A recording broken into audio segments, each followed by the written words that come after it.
예, 통일부 장관과는 최근 대통령께서 강조하는 공산 전체주의의 뿌리를 한번 찾아보고자 합니다. 장관님, 2017년 출범한 한국자유회의라는 단체를 알고 계십니까? 네. 장관께서 주도해서 만든 극우 보수단체입니다. 화면을 봐주시죠. 근데 이 단체의 창립 선언문 중에 일부입니다. 제가 한번 읽어보겠습니다. 전체주의 위협의 대두에 결연히 맞서 싸워나갈 것을 선언한다. 전체주의파 모두와 맞서 싸워나갈 것이다. 장관님 기억나십니까? 네. 이번에는 또 다른 문구를 한번 봐주십시오. PPT 띄워주십시오.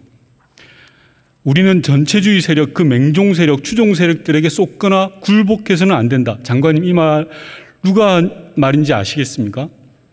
네, 여기 보니까 윤석열 대통령께서 하신 말씀입니다. 예, 바로 윤석열 대통령의 광복절 경축사입니다.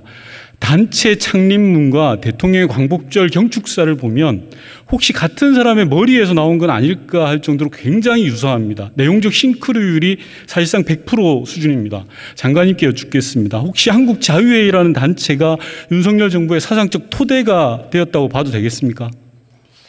저는 그렇게 보지는 않습니다.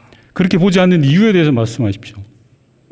윤석열 대통령께서 한국자유회의에 대해서 어떤 관심과 생각을 가지고 있는지 저로서는 알 수가 없기 때문입니다. 좋습니다. 생각만 같은 게 아닙니다.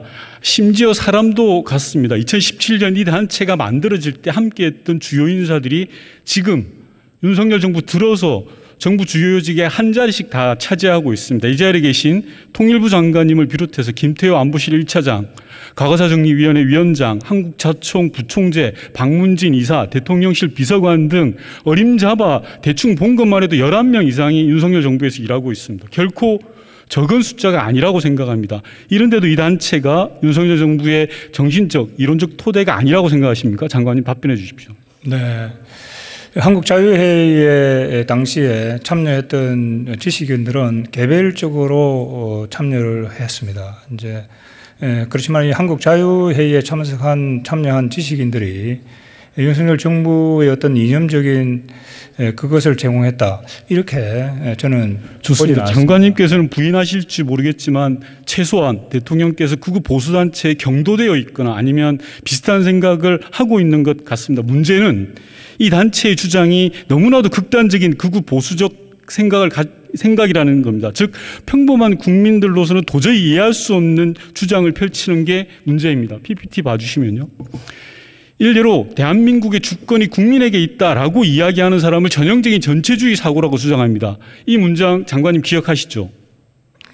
근데 방금 의원님께서 인용한 그 부분은 거두절미가 되어 있다 이렇게 생각을 합니다. 자, 다시 PPT 띄워주시면 거두절미된 부분이 없고요. 정확한 그 내용 그대로입니다. 제가 다시 읽어드려야 되겠습니까? 이 내용에 대해서 장관님께 묻겠습니다. 장관은 아직도 이런 생각이 옳다고 생각하십니까? 이 문제는 국민 주권론에 관한 상당히 학문적인 깊은 논의가 필요하다는 거죠. 제가 여기서 대한민국의 권력은 국민에게 있고 이 국민에게 나온다라는 헌법 정신이 무슨 토를 달 수 있고 무슨 문제 제기할 내용이 있습니까, 장관님? 이 문제는 그렇게 간단하지 않다고 봅니다. 왜냐하면 대한민국 헌법 1조 2항에서 이야기하는 국민 주권론이라고 하는 것은 주권의 소재와 행사를 구분을 하고 있습니다. 그러니까 주권이 국민에게 있다고 하는 것이 국민 주권론이죠. 대한민국 국민이 5천만이죠. 자, 그렇지만은 대한민국 국민 5천만이 모두 주권자로서 권력을 직접 행사한다고 한다면은 대한민국은 무정부 상태로 갈 수밖에 없다고 하는 얘기죠. 자, 그렇기 때문에 이 대한민국의 국민 주권을 하는 것은 1조 2항 뒷부분에 이야기하고 있는 것처럼 국민이 주권을 소유하고 있지만은 그 주권을 직접 행사하지 않는다고 하는 거죠. 그러면 그 행사를 어떻게 하는 것인가?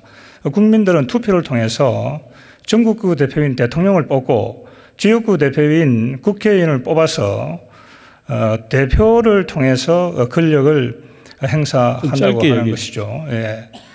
그래서 제가 말씀드리는 것은 그 국민 주권론이라고 하는 것이 왜곡된 형태로 갈 수가 있다. 그래서 거기 잘 보시는 것처럼 자유주의적인 자유민주적인 국민 주권론이 하나가 있고 전체주의적인 국민 주권론이 있다. 이제 그런 식으로 제가 학문적으로 여기서 분석을 하고 있습니다.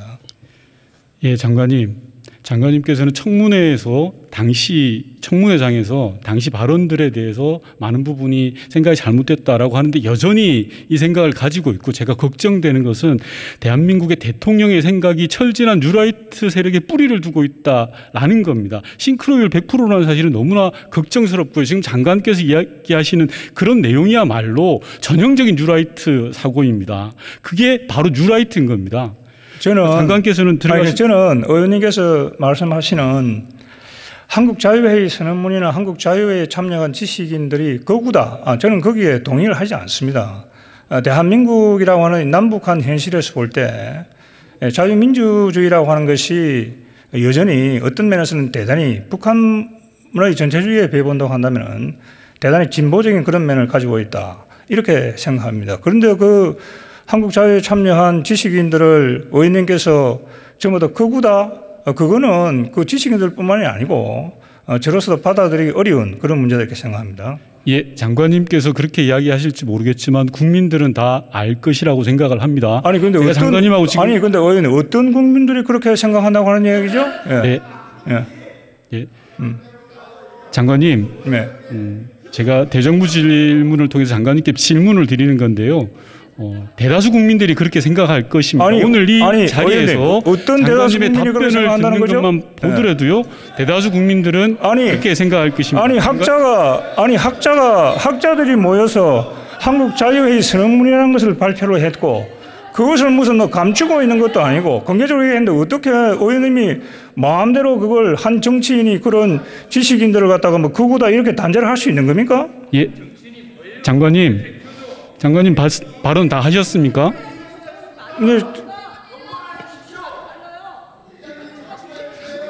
지금 장관께서 하시는 말씀은 국회의원이 국민을 대표해서 던지는 대정부 질문 자체를 무시하고 폄훼하는 겁니다. 민주주의의 기본이 되어 있지 않고 그 자체가 바로 전체주의적 사고이고 그런 모습이 바로 극우라고 하는 겁니다. 자리에 돌아가 주십시오. 그리고 의장님께서는 이런 장관의 바른 태도에 대해서 분명한 문제 제기를 해 주시기 바랍니다.